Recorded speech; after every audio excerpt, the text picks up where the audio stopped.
Dan dengan judul Meninjau Stigma dan Gaya Pengasuhan Anak, Penanganan Kekerasan Anak oleh Orang Tua, waktu akan dimulai ketika berbicara. Terima kasih. Baik, terima kasih. Selamat siang para juri dan teman-teman semuanya. Nama saya Elizabeth Givana Damayanti dan bersama teman saya, Gabriela Eri Kusumaning Tias, kami akan mempresentasikan hasil esai kami yang berjudul Meninjau Stigma dan Gaya Pengasuhan Anak, Penanganan Kekerasan Anak oleh Orang Tua. Kepada Gabriela, saya persilakan untuk memulai presentasi. Baik, next. Baik, saya akan mulai dengan definisi keluarga dari kami, yaitu lembaga sosial pertama tempat anak bertumbuh, berkembang, dan bersosialisasi. Jadi keluarga yang kami maksud di sini adalah keluarga inti yang beranggotakan ayah, ibu, dan anak. Kemudian next. Next. Baik, menurut Jalaluddin terdapat 7 fungsi keluarga, seperti yang bisa kita lihat berikut ini, dan keluarga pemenuhan fungsi afeksi atau kasih sayang dari keluarga. Next. Kemudian, di sini berikut kita bisa melihat ada 4 aspek pendukung kekerasan anak menurut Amelia.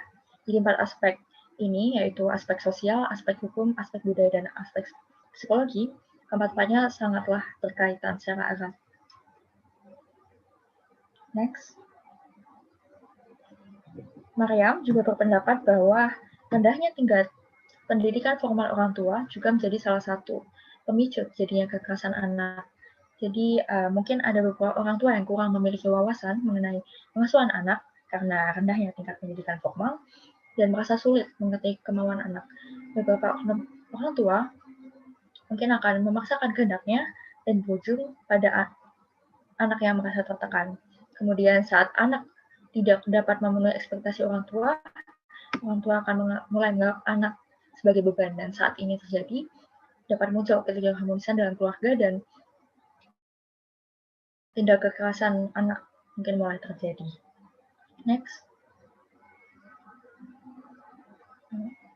Kemudian berikut ada dampak dari kekerasan anak seperti yang dikemukakan oleh Kurniasari, yaitu tindakan kekerasan fisik dan emosional terhadap anak yang dilakukan berulang-ulang dalam satu periode dapat trauma atau gangguan psikologis muncul saat anak beranjak dewasa. Jadi trauma atau dapat tetap melekat dalam diri anak bahkan saat anak itu mulai dewasa. Lanjut. Kemudian di sini kita akan masuk lebih jauh lagi ke pembahasan mengenai kekerasan anak itu sendiri. Berikut ada definisi kekerasan menurut Kamus Besar Bahasa Indonesia. Jadi kekerasan anak tentunya adalah kekerasan yang dilakukan pada anak-anak yang berusia di bawah umur dewasa. Next. Kemudian menurut Terry L. Lawson, kekerasan anak atau child abuse dapat dibagi menjadi, jadi disiplinan keras ini dianggap sebagai hal yang lumrah, lalu anggapan bahwa anak-anak yang mungkin membela diri saat tindakan pendisiplinan ini terjadi seringkali dilabeli sebagai anak-anak durhaka yang berperilaku buruk atau nakal. Kemudian ada juga anggapan bahwa orang tua tidak mungkin salah dalam mendidik anak karena orang tua pasti memiliki niat baik dan menginginkan yang terbaik untuk anaknya. Jadi penting bagi kita para muda-mudi untuk melakukan upaya-upaya untuk memutus budaya kekerasan ini dengan menghapuskan stigma-stigma yang melandasi dominasi utus orang tua atau kontrol penuh orang tua terhadap anak. Kemudian selanjutnya akan dilanjutkan oleh rekan saya. Silahkan. Next. Baik. Mengapa stigma-stigma tersebut perlu dihapuskan? Karena jika tersebar di masyarakat dan dipertahankan di masyarakat, hal tersebut bisa mendorong orang tua untuk membenarkan tindakan kekerasan sebagai bentuk pendisiplinan terhadap anak. Hal ini menyebabkan anak menjadi trauma dan juga tertekan dalam mengutarakan pendapat mereka dan juga mengutarakan ketidaksetujuan mereka terhadap orang tua.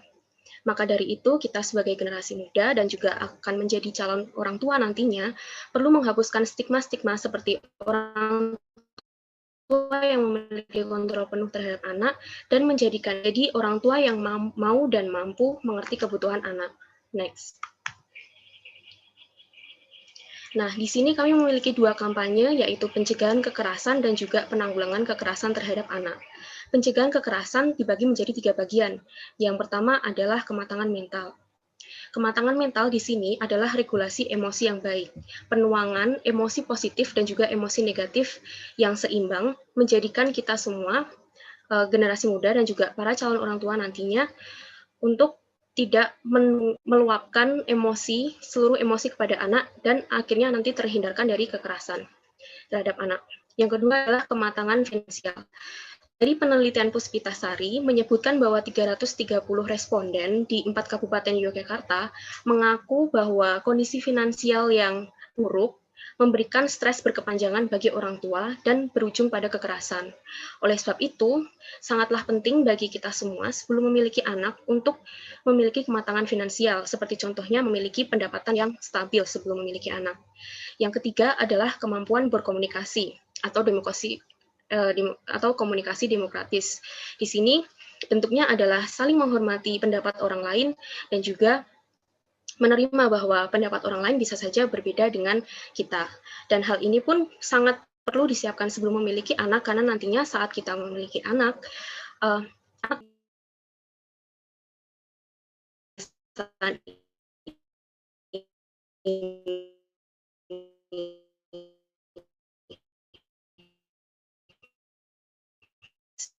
Lalu untuk di era digital, di mana berbagai aktivitas sangat mungkin dilakukan secara daring. Dan di sini banyak sekali kegiatan program parenting yang bisa kita generasi muda dan juga para calon orang tua maupun orang tua sendiri ikuti, seperti mengikuti seminar atau webinar, sesi konsultasi, parents gathering, field trip, atau home activities. Next. Lalu, dengan berbagai bekal yang sudah kita dapatkan, kita bisa menerapkan nilai-nilai good parenting pada saat kehidupan kelak. Yang kami merumuskan 4 nilai good parenting yang bisa menjadi penanggulangan kekerasan terhadap anak. Yang pertama adalah pengasuhan demokratis. Di sini, pengasuhan demokratis berarti memberikan ruang bagi anak untuk menyampaikan pendapat serta mengemukakan apa yang ia rasakan. Yang kedua, disiplin positif, yaitu mengajarkan anak peraturan dasar serta keterampilan sosial dan keterampilan hidup tanpa kekerasan. Dan di sini berbeda dengan stigma-stigma sebelumnya yang berpendapat bahwa pendisiplinan sama dengan melakukan kekerasan pada anak. Dan yang ketiga adalah orientasi masa depan. Di sini orang tua atau para calon orang tua perlu mengetahui dan juga memikirkan efek jangka panjang terhadap hal-hal yang mereka lakukan terhadap anak. Dengan begitu, kekerasan juga dapat terhindarkan dan juga ditanggulangi. Lalu yang keempat, yang terakhir adalah konsekuensi logis. Di sini berupa pengajaran, pemberian analogi sebab akibat yang logis pada anak. Sebagai contoh, saya akan memberikan kasus seperti anak yang menolak untuk menghabiskan makanannya. Di sini orang tua bisa memberikan konsekuensi logis seperti habiskan makananmu, nanti makanannya akan terbuang atau nanti akan mubazir, daripada memberikan konsekuensi yang tidak logis seperti tolong habiskan makananmu, nanti kalau tidak nasinya akan menangis, seperti itu. Next. Baik, sebagai penutup, kami memiliki 5 poin penting. Yang pertama adalah orang tua sebagai lembaga sosial dan seharusnya memberikan afeksi pada anak, malah seringnya melakukan kekerasan yang tidak mereka sadari. Kekerasan tersebut berupa kekerasan fisik, kekerasan emosional yang termasuk kekerasan verbal, dan juga kekerasan seksual. Lalu meninjau dari aspek budaya dan sosial, stigma-stigma pendukung kekerasan anak seperti pelabelan anak durhaka dan juga pembangkangan itu perlu dihapuskan. Dan yang keempat, pencegahan dapat dilakukan dengan mempersiapkan kematangan mental, finansial, dan juga komunikasi yang baik. Lalu, pembekalan dan penanaman nilai-nilai good parenting juga menjadi cara yang ampuh untuk menanggulangi kekerasan yang dilakukan oleh orang tua. Terima kasih. Baik, terima kasih kepada tim 105204. Dengan judul meninjau stigma dan gaya pengasuhan anak, penanganan kekerasan anak oleh orang tua. Sekali lagi kami ingatkan bagi tim yang ingin bertanya, harap mengisi format atau mengirim format di kolom chat. Baik, tim 105204 menghabiskan waktu 10 menit 5 detik. Baik. Selanjutnya kita akan masuk ke dalam sesi tanya jawab. Kami persilakan kepada Bapak Jasra Putra, SFILI MPD untuk memberikan pertanyaan. Terima kasih. Terima kasih moderator Mbak Jessica dan teman-teman pemapar. Memang stigma ini memang satu hambatan yang sangat serius dialami oleh anak kita dari sisi, kalau kita lihat definisi kekerasan gitu ya. Bahkan slogan-slogan misalnya di Indonesia Timur, di ujung rotan ada emas. Kemudian ada juga menyatakan beberapa ajaran agama juga sama, kalau melawan akan dianggap durhaka, dan dalam konteks sosial juga seperti itu. Menurut teman-teman, pertama bagaimana menghilangkan stigma itu terutama di keluarga menengah ke bawah ya. Kalau menengah ke atas saya kira dengan pendidikan yang cukup baik, kemudian ekonomi dan seterusnya yang terpenuhi, saya kira dalam tanda petik agak lebih baik jika dibandingkan dengan keluarga-keluarga yang katakanlah dari sisi pengetahuan, dari sisi pendidikan itu sangat-sangat, jangankan webinar, mengaplikasikan HP aja mereka nggak bisa gitu. Nah ini bagaimana cara menjangkau mereka, karena masyarakat bawah itu kan cukup banyak, yang miskin itu kan hampir 27 juta. Dan saya yakin tidak ada orang tua yang jahat, tidak ada bapak yang jahat, tapi yang adalah keterbatasan mengasuh, baik di sisi pengetahuan maupun skill. Nah kira-kira menurut teman-teman, kalau konsep ini diterapkan ya untuk mengikis stigma, itu apa langkah-langkah efektif yang bisa dilakukan untuk bisa diterapkan bahwa hambatan stigma itu harus dihapuskan secara pelan-pelan. Itu satu. Nah, kemudian kedua, mendidik anak itu kan enggak ujuk-ujuk ketika dia dewasa. Nah, bagaimana teman-teman melihat dari kandungan gitu ya, bagaimana membangun konsep keluarga gitu ya, yang tentu itu bagian dari yang tidak terlepaskan gitu. Jangan, kalau kita hanya mendidik ketika dia besar ya bisa, tapi untuk mengubah perilaku itu kan sangat sulit. Mungkin itu, Mbak.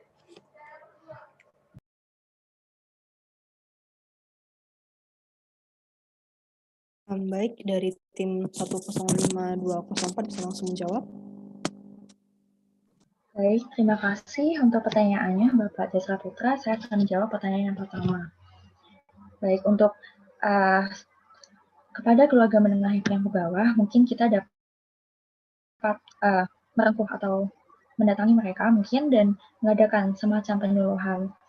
Namun apabila memang terasa sulit untuk memberikan mungkin seperti pengajaran mengenai pengasuhan yang baik pada orang tua, mungkin kita bisa melakukan tindakan pencegahan dengan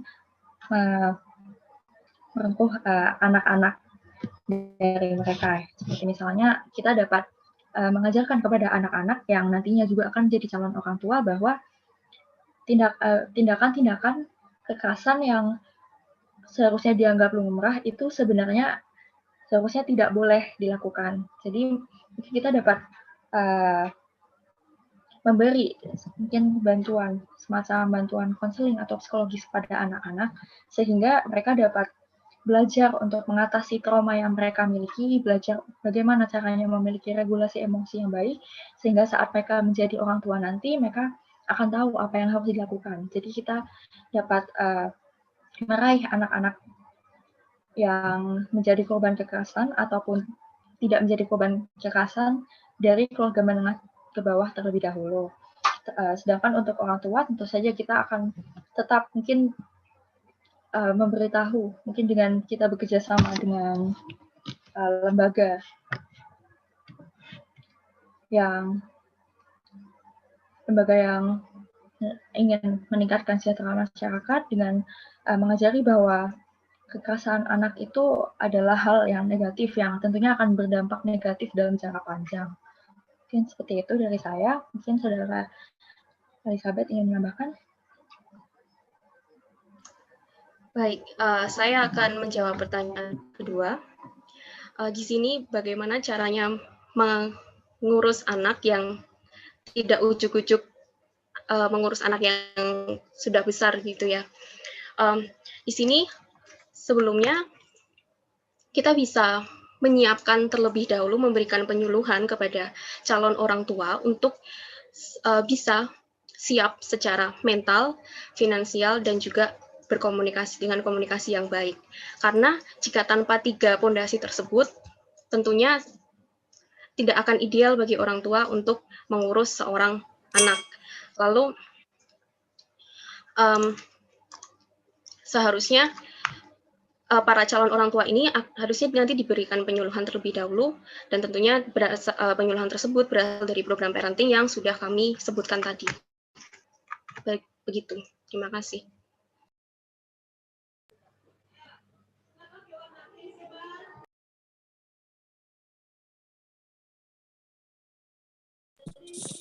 Cukup, Mbak Jessica.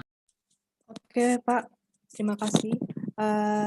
Baik, terima kasih dari tim 105-204, Mbak Elizabeth Kivana Damayanti dan Gabriela.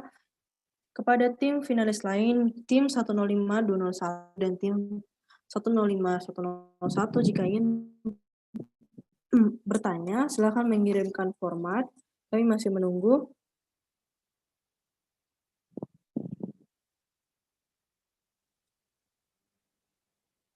Baik, saya akan hitung mundur dari 10.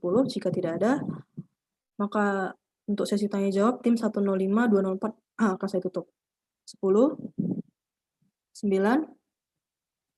8, 7, 6, 5, 4,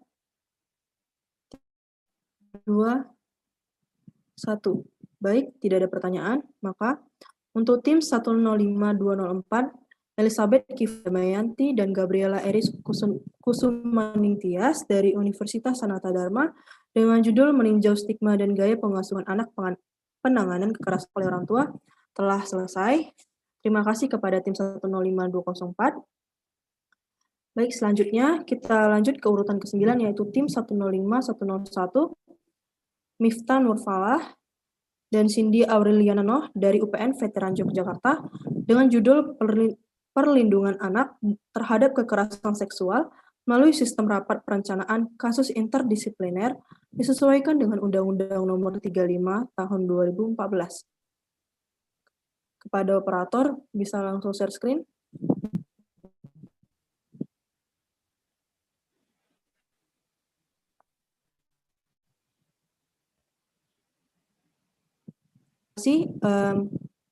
Kami akan mengecek dulu untuk mikrofon untuk Mbak Miftah Nurfalah. Halo Pak, sudah terdengar? Oke, sudah. Selanjutnya Mbak Cindy Aureliana Noh. Halo Kak, udah terdengar? Oke, baik. Ini apakah PPT sudah terlihat di layar? Sudah Kak.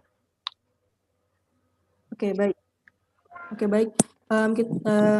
Kami memberikan waktu 5 menit untuk persiapan. Apakah dari tim 105-101 akan memakai waktu 5 menit? Pakai waktu kurang lebih 1 menit Kak.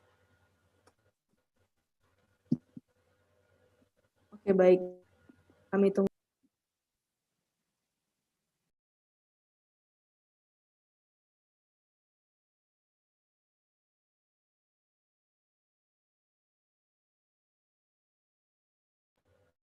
Sudah Kak, sudah bisa.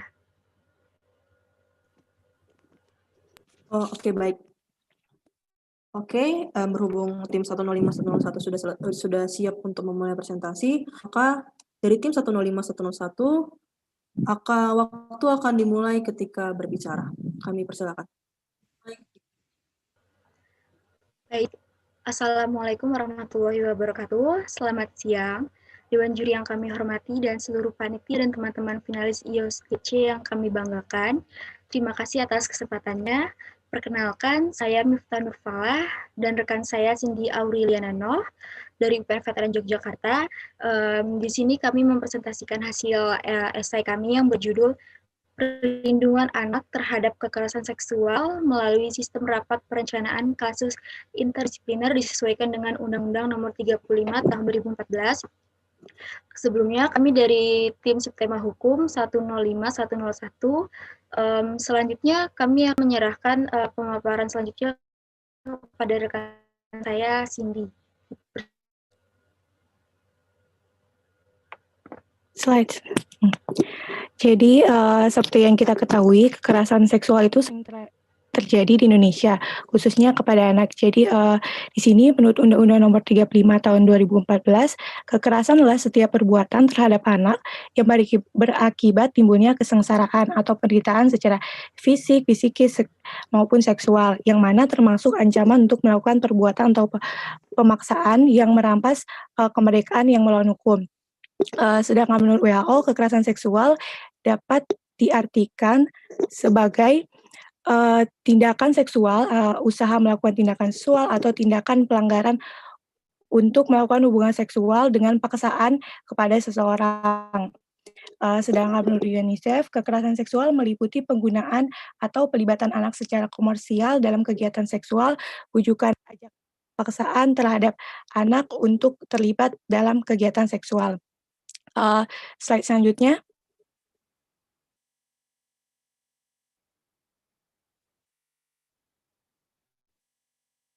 Di sini ada kasus pelanggaran hak anak. Jadi menurut KPAI, Komisi Perlindungan Anak Indonesia, pada tahun 2015 berjumlah 4.309 kasus. Kemudian tahun 2016 mencapai 4.622 kasus. Selanjutnya pada tahun 2017 jumlah 4.579 kasus dan tahun 2018 mencapai 4.885 kasus. Dari catatan pelanggaran hak anak memiliki peringkat pertama pada pelanggaran kekerasan seksual. Dapat dilihat tingginya tingkat pelanggaran hak anak di Indonesia mencerminkan bahwa masih sangat rendahnya untuk menjunjung hak anak. Slide selanjutnya. Pada dasarnya setiap anak memiliki hak untuk dapat hidup, tumbuh, dan berkembang secara wajar yang sesuai dengan harkat dan martabat kemanusiaan, serta mendapatkan perlindungan dari kekerasan dan diskriminasi. Di Indonesia sendiri terdapat Undang-Undang Nomor 35 Tahun 2014 tentang perubahan atas Undang-Undang Nomor 23 Tahun 2002 tentang perlindungan anak, yang mana pada pasal 59 ayat 1 berbunyi, pemerintah daerah lainnya berkewajiban dan bertanggung jawab untuk memberikan perlindungan khusus kepada anak. Slide selanjutnya. Di sini di pasal 69A itu terdapat upaya pemerintah memberikan perlindungan khusus bagi anak korban kejahatan seksual sebagaimana yang dimaksud pada pasal 59 ayat 2 huruf J melalui A. Edukasi tentang kesehatan reproduksi, nilai agama dan nilai kesusilaan. Selanjutnya B. Rehabilitasi sosial. C. Pendampingan psikososial pada saat pengobatan sampai pemulihan. D. Pemberian perlindungan dan pendampingan pada setiap tingkat pemeriksaan, mulai dari penyidikan, penuntutan, sampai dengan pemeriksaan di sidang pengadilan. Selanjutnya bakal dipaparkan oleh rekan saya. Baik, next yaitu keterlibatan UNICEF terhadap perlindungan anak di Indonesia. Nah, di sini ada beberapa tujuan UNICEF di Indonesia yang dieksekusi oleh UNICEF untuk mencapai tujuannya, yaitu pertama, kesehatan gizi. Kesehatan gizi ini UNICEF telah berupaya untuk meningkatkan pengetahuan tentang kesehatan dan gizi, mendukung peningkatan kualitas layanan kesehatan, dan membantu para pimpinan di bidang perawatan dan kesehatan dalam mengambil keputusan tentang pengalokasian sumber daya. Yang kedua yaitu pendidikan dasar untuk semua. UNICEF bekerja dengan pemerintah Indonesia, pakar Indonesia, masyarakat setempat, serta pihak lainnya demi memastikan lebih banyak anak-anak dapat menyelesaikan pendidikan sekolah. Yang ketiga yaitu perlindungan anak. UNICEF telah bergerak dari berbagai kalangan untuk memastikan bahwa setiap anak Indonesia mendapatkan perlindungan penuh. Atas Indonesia bekerja untuk memastikan bahwa anak dan kaum muda di Indonesia mengerti resiko dari virus HIV. Yang terakhir yaitu air dan kebersihan lingkungan. UNICEF dan pemerintah Indonesia memastikan agar keluarga di masyarakat Indonesia yang paling rentan dapat memperoleh air bersih dan sanitasi yang baik. Next, Kak. Di sini kami memberikan solusi masalah kekerasan seksual pada anak melalui rapat perencanaan kasus. Rapat perencanaan kasus sebuah sistem pertemuan perencanaan kasus interdisipliner harus dibentuk di setiap pembagian wilayah. Seperti contoh, bercermin beberapa kekuatan sistem konferensi kasus pelindungan anak yang beroperasi di Inggris. Pertemuan ini melibatkan semua profesional yang bekerja dengan keluarga ada masalah perlindungan anak. Jadi sebenarnya rapat perencanaan kasus ini adalah program kerja yang ada di negara Inggris, Swedia, Australia. Kami mencoba bagaimana caranya Indonesia juga menggunakan sistem rapat perencanaan kasus. Next. Selanjutnya yaitu, halo Kak, bisa di next. Selanjutnya yaitu gambaran umum rangkaian kasus. Rapat perencanaan kasus melalui pendekatan interdisipliner dalam pemecahan atau masalah dengan menggunakan tinjauan berbagai sudut pandang ilmu serumpun yang relevan atau tepat guna secara terpadu, sudut pandang atau perspektif melalui lembaga hukum seperti perlindungan anak dalam pendekatan sosiologis. Sistem ini dilakukan bukan hanya di kota-kota besar, tapi difokuskan kepada daerah pedesaan atau daerah pedalaman. Kemudian solusi tersebut disesuaikan juga dengan undang-undang yang berlaku di Indonesia tentang perlindungan anak. Solusi tersebut juga diselaraskan dengan peran UNICEF. Jadi fokus kami di sini, rapat perencanaan kasus ini lebih dapat diimplementasikan kepada kepada desa-desa dalaman. Next, Kak.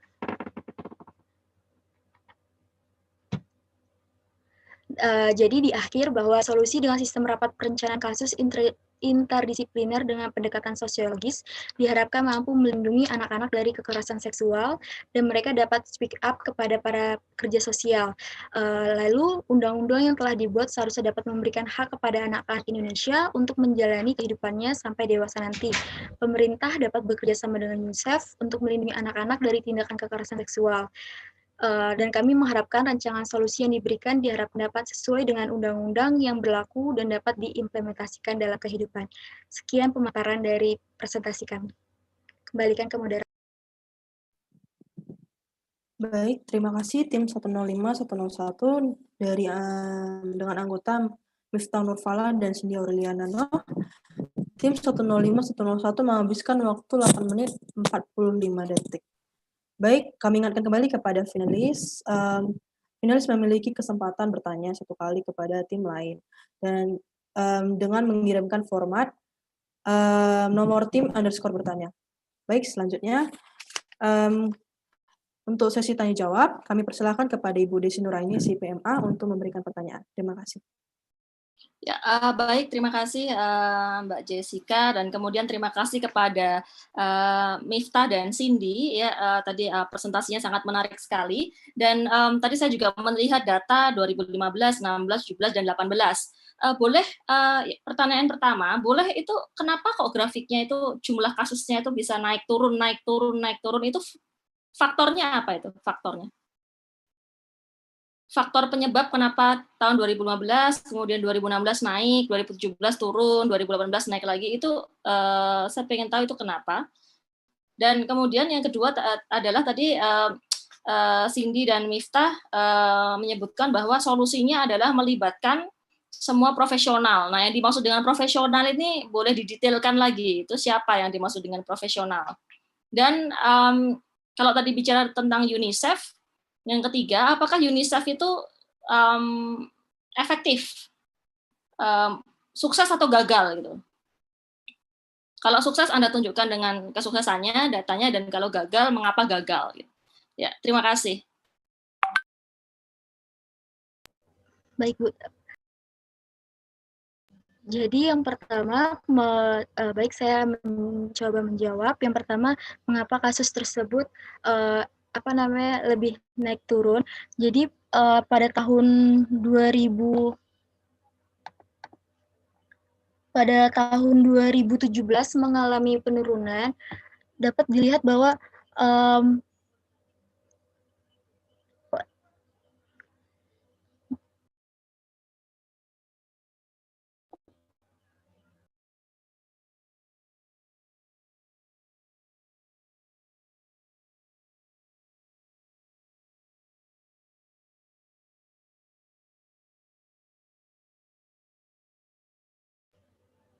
Maaf Bu, bisa diulangi di pertanyaan yang pertama atau Mbak Moderator? Baik, tadi kan saya menyampaikan tadi teman-teman tadi memaparkan bahwa tahun 2015 kemudian 2016 itu kasusnya meningkat. 2017 turun lagi. Ya, di presentasi di slide tadi Miftah tadi atau Cindy tadi. Kemudian 2018 itu meningkat lagi. Nah, ini kenapa ini kok bisa naik turun naik turun? Naik turunnya itu secara apa ya? Grafiknya itu agak turun banget naik, kemudian turun lagi naik lagi. Nah, itu kan akhirnya membawa pertanyaan kepada solusi melibatkan semua profesional ya. Profesional yang dimaksud itu siapa profesional itu? Dan kemudian kalau tadi teman-teman bicara singgung tentang UNICEF, nah UNICEF itu akhirnya sukses atau gagal gitu. Kalau sukses mana datanya dan kemudian kenapa kalau gagal mengapa dia gagal? Baik, saya akan menjawab pertanyaan pekerja profesional mana aja yang dimaksud di sini. Kami mendapat data bahwa pekerjaan itu seperti para psikolog, terus dari teman-teman dari orang yang berkaitan dengan kesehatan juga Bu, seperti itu. Cindy ada tambahan?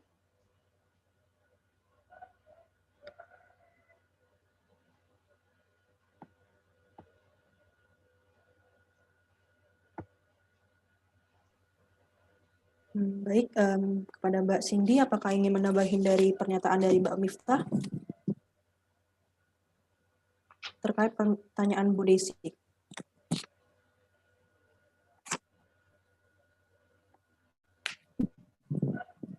Dan selanjutnya, apakah UNICEF telah berhasil atau belum dalam menanggapi kasus yang ada di Indonesia? Kalau menurut kami, UNICEF telah melaksanakan program-program yang di Indonesia telah menurut kami sudah maksimal. Namun kemaksimalan program UNICEF itu juga harus diiringi oleh pemerintah yang lebih juga sama-sama maksimal pekerjaannya. Jadi sejauh ini yang kami lihat peran UNICEF bisa dikatakan berhasil, tapi juga kita harus melihat juga bagaimana peran pemerintah. Tanpa diiringi peran pemerintah pun juga UNICEF juga tidak kurang maksimal. Dan sejauh ini yang kami lihat peran pemerintah pun juga masih masih kurang maksimal karena masih banyak pelanggaran kasus-kasus kekerasan seksual yang belum teratasi, dan terutama juga untuk dalam pengaduan juga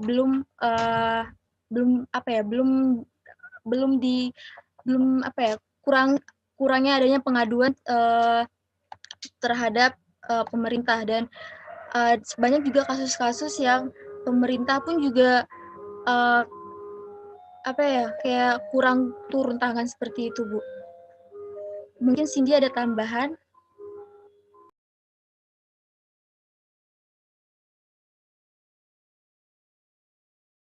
Jadi efektif atau enggak ini Miftah?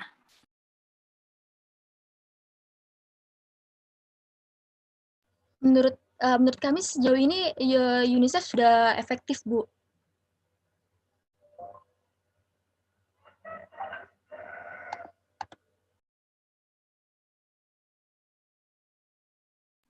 Oke, dari saya cukup. Terima kasih.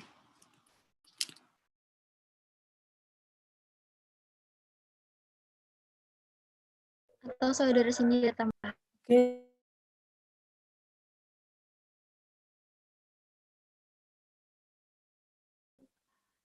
Saya persilakan kepada tim 105-204 Kusumaning Tias untuk memberikan pertanyaan. Silakan on microphone. Baik, saya ingin bertanya, dari yang saya baca tadi, tujuan dari rancangan solusi ini salah satunya adalah agar anak-anak dapat speak up kepada profesional.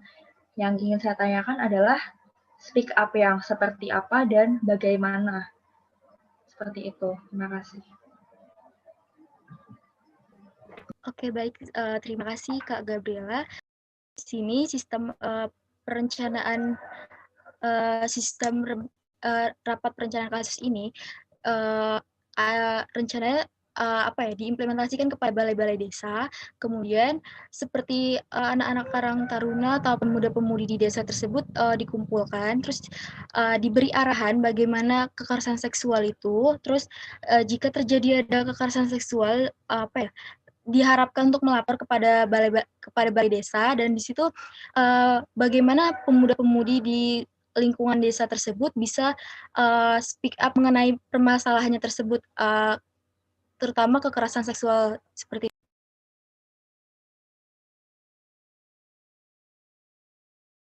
Apakah sudah menjawab, Kak?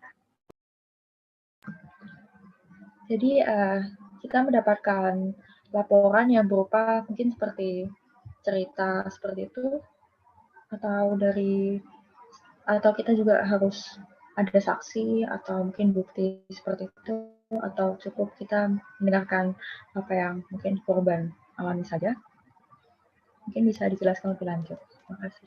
Ya, jadi speaker di sini mereka dapat datang ke balai desa yang khusus untuk menangani hal tersebut. Terus mereka bisa menceritakan bagaimana dan apa yang terjadi kepada diri mereka, dan nantinya cerita tersebut ditampung lalu ditindaklanjuti oleh pekerja profesional. Nah, jadi rapat perencanaan kasus di sini tuh kita tahu bahwa Indonesia urgent sekali dengan kasus kekerasan seksual. Jadi di sini peran seperti perangkat-perangkat desa dan para pemuda pun juga sedapat mungkin bisa memberi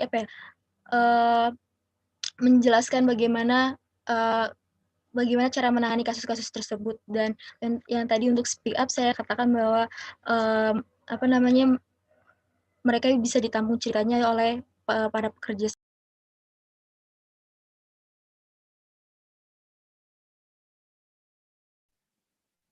Oke, baik. Terima kasih. Apakah dari tim 105, 101 tidak ingin menambahkan lagi?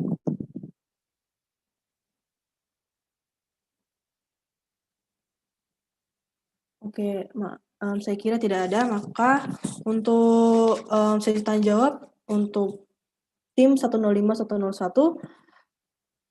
dengan anggota Miftah Nurfalah dan Cindy Aureliana Noh dengan judul Perlindungan Anak Terhadap Kekerasan Seksual melalui Sistem Rapat Perencanaan Kasus Interdisipliner disesuaikan dengan Undang-Undang Nomor 35 Tahun 2014 telah selesai.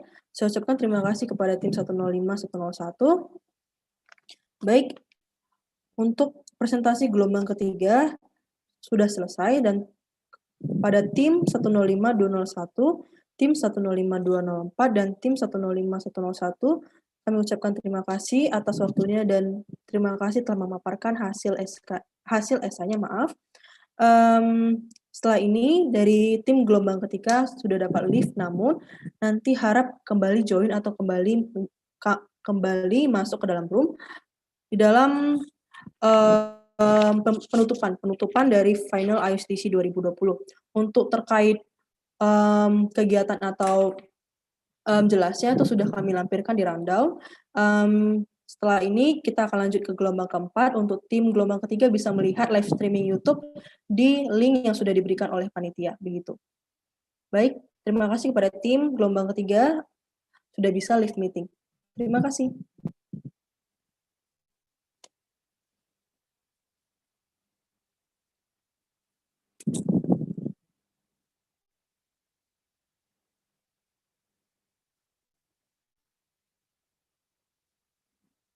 Baik, untuk Dewan Juri, Ibu Desi dan Pak Jasra, kami memohon waktunya untuk menunggu sebentar karena dari panitia sedang memobilisasi dari peserta untuk masuk ke dalam room.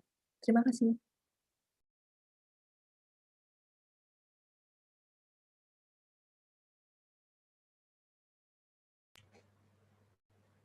Dua orang lagi ya Mbak Jessica ya? Ya benar Pak, tinggal 2 orang lagi. Terakhir ya? Iya. Alhamdulillah. Mana Bu Desi? Masih semangat Bu Desi? Mute-nya Bu, unmute. Ya Pak Jasra, aduh terima kasih banyak Pak Jasra berkenan menjadi memberi masukan untuk seluruh mahasiswa ini. Terima kasih banyak Pak Jasra. Sama Bu. Dan kesibukan Bapak ini bisa menyempatkan bergabung dengan kami ini tentang bagaimana nanti mahasiswa akan diasah terus bagaimana berargumen, kemudian bagaimana presentasi. Jadi tentunya sekarang ini soft skill Pak, kita memang yang harus perlu diasah itu memang bagaimana meyakinkan apa yang menjadi yang ditulis gitu jadinya. Terima kasih banyak Pak Jasra. Ya, sama-sama Bu Desi. Saya senang untuk diajak. Iya, minggu lalu saya melihat di liputan 6 Pak Jasra terkait dengan ini ya, banyak anak-anak diikutkan demo ya, undang-undang cipta dan cipta kerja ini, dan memang pengaruhnya efeknya sangat besar sekali itu pada di mana anak-anak sudah mulai bosan, kemudian sedikit ajakan untuk berdemo lalu kemudian merespon dengan cepat gitu, dan itu kan sebetulnya ini ya suatu hal yang urgent untuk di prevent gitu ya Pak ya. Ya Bu Desi, jadi emang ruang edukasi kita itu kan terbatas ya, kayak gini kan terbatas ini. Sementara kan ruang aksi kayak demo itu kan banyak dan itu masif kan. Ya. Sehingga anak-anak kita ya sebagian memanfaatkan media demonstrasi itu untuk ketemu dengan teman-temannya gitu. Jadi alasannya macam-macam lah, ada yang sudah mulai bosan dengan belajar online gitu ya. Kemudian ada yang sudah mulai bosan di rumah saja gitu kan. Ya. Karena kan ruang dialog seperti ini melalui Zoom atau apapun lah media-medianya kan harus diciptakan sebanyak-banyak mungkin gitu Bu.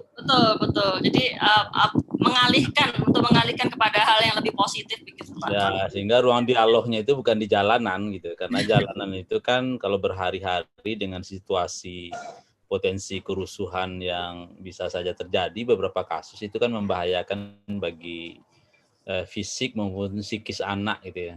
Kemudian COVID ini kan belum selesai gitu ya, dan tentu dapat berpotensi tertular dan menularkan gitu di situasi itu.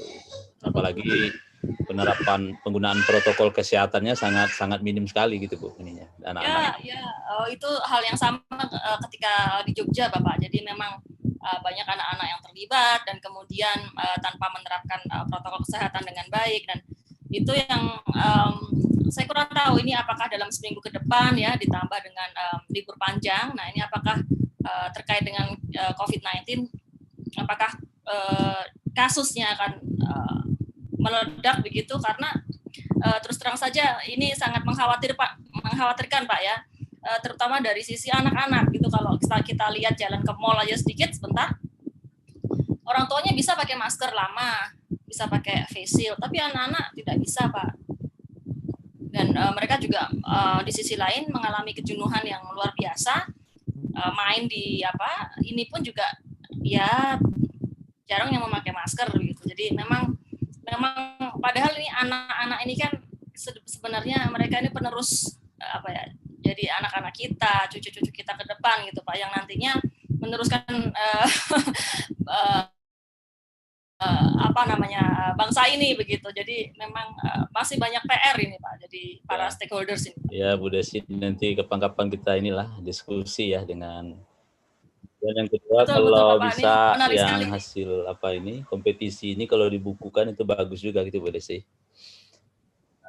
Oh baik, Jessica. Jadi ini hasil IOSTC itu sama halnya dengan webinar kemarin, itu sudah saya bukukan. Nanti akan saya beri contohnya. Jadi saya minta tolong kepada teman-teman, ini masukan dari Pak Jasra, ini bagus sekali.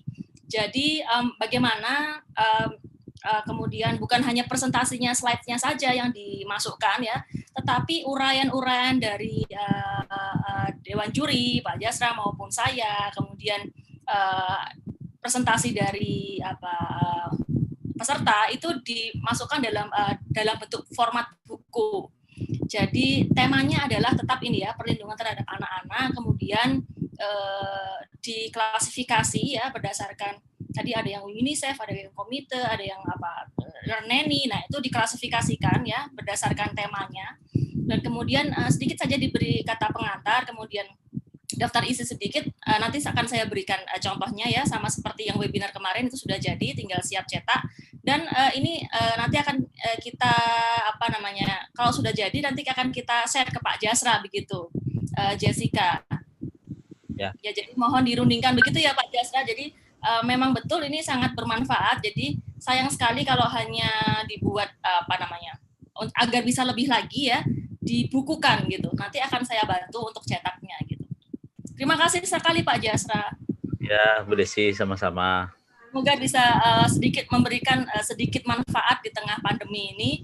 Jadi bisa bertukar pikiran, kemudian sharing ide-ide agar bisa memberikan insight bagi wawasan dan kemudian tidak hanya secara kajian tetapi juga secara praktek di lapangan Pak Jasra.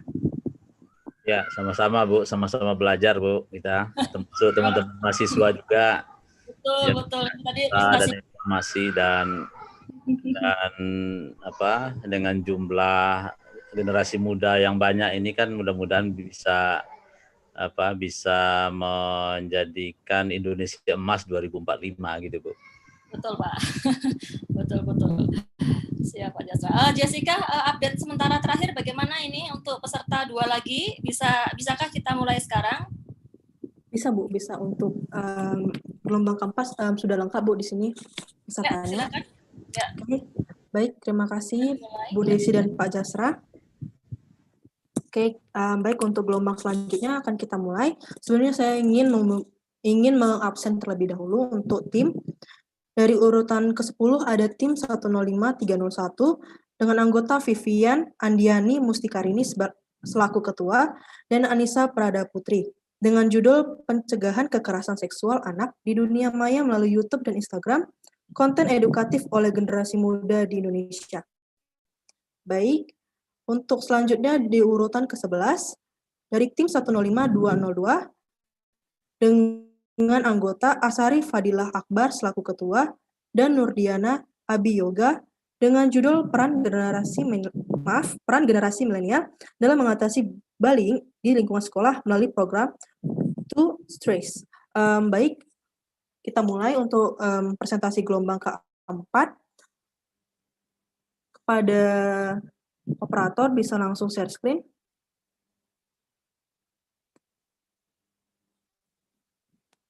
Oke, baik. Untuk tim 105301, Vivian Andiana Mustikarini, apakah mendengar suara saya?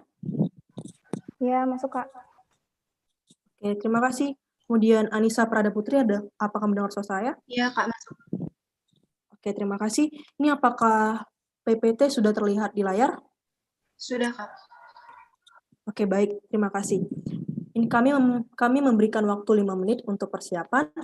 Apakah dari tim 105301 ingin memanfaatkan waktu 5 menit atau ingin langsung memulai?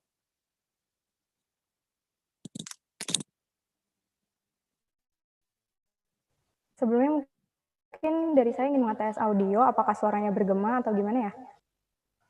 Oh iya, tapi ya, masih bisa bergema, terdengar Pak. jelas ya Kak? Oh ya, baik. Terima kasih Kak. Masih bisa terdengar. Oke. Halo Kak. Saya mau nanya, suara saya terdengar dengan jelas ya? Oke, baik.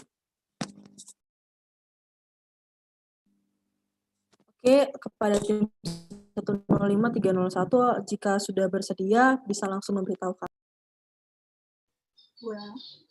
Ya, Kak, boleh dimulai. Oke, baik.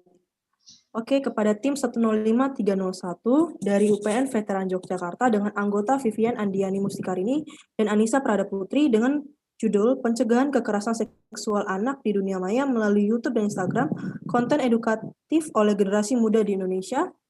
Kepada tim 105301, waktu akan dimulai ketika berbicara.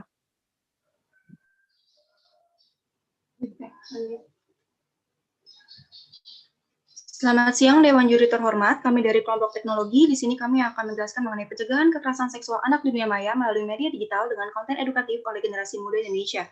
Sebelumnya, izinkan kami memperkenalkan diri, nama saya Anissa Prada dan teman saya Vivian Andiani. Di sini kami akan membahas tiga bahasan pokok. Next.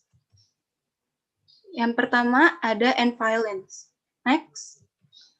End Violence sendiri merupakan kampanye UNICEF, di mana UNICEF menekankan untuk memberikan rasa aman kepada anak-anak dan terbebas dari kekerasan.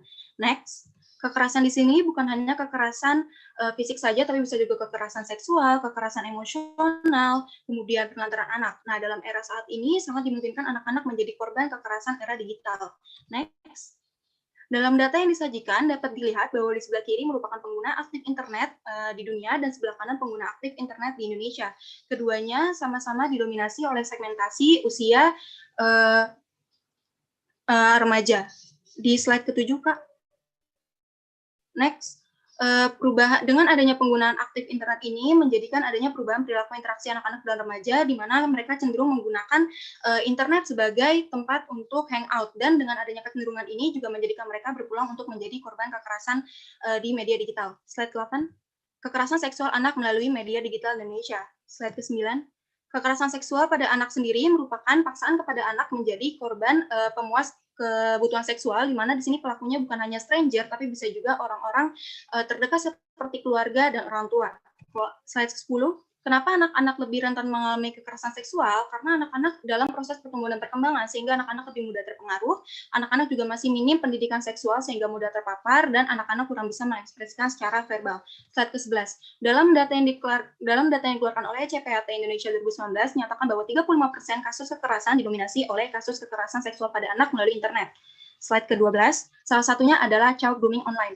Slide ke-13, child grooming online sendiri kasusnya sudah pernah ada di Indonesia tahun 2019, di mana di sini pelaku menggunakan game online, yaitu Hago, terus pelaku mencari pelaku di bawah umur, terus meminta nomor WhatsApp dan melakukan tindakan asusila, kemudian merekamnya sebagai bentuk ancaman. Slide 14, di sini kita bisa tahu bahwa ada kecenderungan telah mengenal lawan bicara, kemudian juga ada penipuan dengan ancaman akan disebar, dan lemahnya filterisasi konten. Next, ada konten kreatif oleh generasi muda di Indonesia. Next, kenapa sih media sosial itu jadi platform paling efektif tentang sex education? Next, dalam data yang disajikan oleh Rekit dinyatakan bahwa 61% anak di Indonesia takut bertanya kepada orang tua mengenai apa itu sex education dan cenderung menjadikan internet dan media sosial sebagai wadah untuk mencari tahu sex education itu apa dan bagaimana. Next, di sini peran orang tua harus menjadi garda terdepan, di mana orang tua harus memahami jenis konten apa saja yang tersedia di internet, memberikan pendampingan melalui sistem algoritma, dan membekali pendidikan seksualitas kepada anak. Next, konten 19. Selanjutnya akan dijelaskan oleh teman saya mengenai platform dengan peluang yang menjanjikan. Selanjutnya di sini mungkin bisa ke slide 19, di mana platform dengan peluang yang menjanjikan. Di sini media sosial kami anggap menjadi platform menjanjikan karena next. Pertama, media sosial merupakan memiliki sistem algoritma, di mana sistem algoritma ini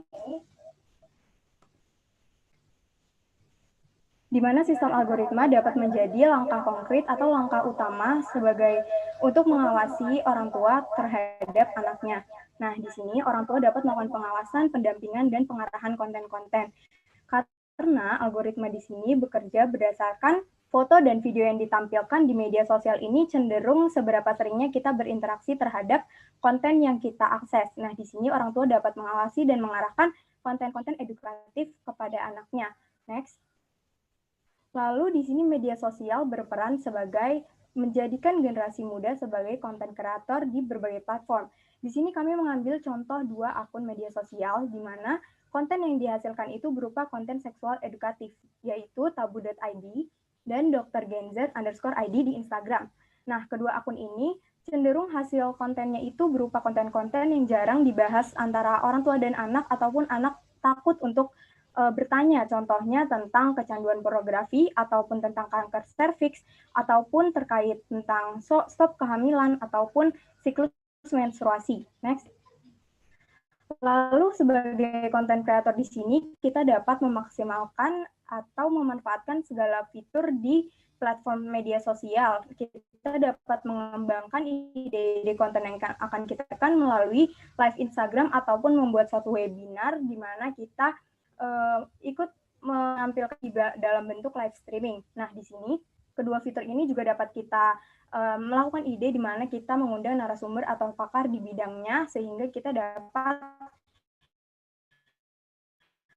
memberi informasi yang lebih konkret dan lalu mudah. Next, bagian besar menjadi pengguna media sosial, di mana untuk menyeimbanginya kita juga dapat memberikan atau menghasilkan suatu konten edukatif juga, setidaknya melalui akun kita, ataupun di sini para generasi muda dapat berperan melalui mengikuti kegiatan volunteer dalam akun media sosial konten edukatif. Nah, di sini bahkan Deputi Perlindungan Anak atau KPPA mengidentifikasi terdapat 1.500 kasus kekerasan seksual dan pornografi dianggap jauh berbahaya daripada narkoba. Next. Lalu di sini setelah konten kreator yang diikuti atau dibentuk oleh generasi muda ini sudah menghasilkan, nah tentunya kita harus memikirkan bagaimana caranya atau indikator keberhasilannya kita harus pikirkan. Bagaimana konten itu agar efektif. Nah di sini generasi muda seringkali luput dalam mempelajari analisis fitur dalam media sosial. Next. Di sini terdapat analisis fitur insight, di mana kami mengambil contoh analisis fitur insight melalui media Instagram. Analisis fitur insight ini menampilkan jumlah jangkauan dan akun yang kita kelola dan activity yang memuat beberapa data analisis. Di sini kita dapat menganalisisnya melalui interaction, discovery, mungkin itu bisa di next dulu. Lalu yang terakhir terdapat post action dan promotion. Nah, interaction di sini merekam jejak audiens yang melihat konten kita berupa replies, share, profile visit, dan website klik. Nah, melalui discovery, merekam jejak para pengunjung yang menjumpai atau mengunjungi konten atau akun kita berupa impression, reach, dan follow. Impression di sini menampilkan jumlah orang-orang yang melihat konten kita, yang terpapar konten kita. Lalu reach itu berapa orang sudah mengakses atau melakukan visiting terhadap konten kita, dan yang melakukan following atau follow terhadap akun kita. Yang terakhir, post actions dan promotion.